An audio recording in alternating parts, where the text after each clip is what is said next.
Despite what the Tushos were told by a certain opposition member the night before the NTC conference convened, is in charge. And it is malicious for anyone to tell the Tushos that the Minister of Indigenous Peoples Affairs has no power and that Indigenous affairs in this country are directed by Dr. David Hines and Mr. Eric Phillips. It's malicious.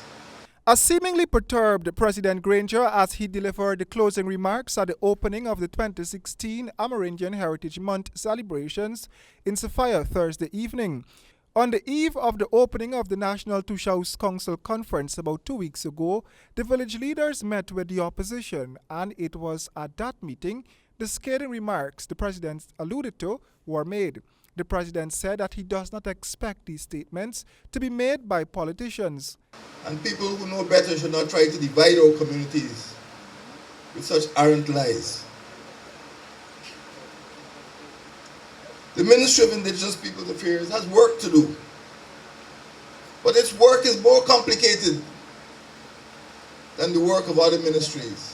The president charged that while Amerindian villages are under various threats, one should find ways to deal with them or even help to, instead of trying to be divisive. These threats, however, if left unchecked, could hasten disintegration and hinder the ability of indigenous communities to propagate their values, their traditions, and their way of life. The opening ceremony was also streamed live on 2 hinterland radio stations, which were recently commissioned by the government. Royden James, HGP Nightly News.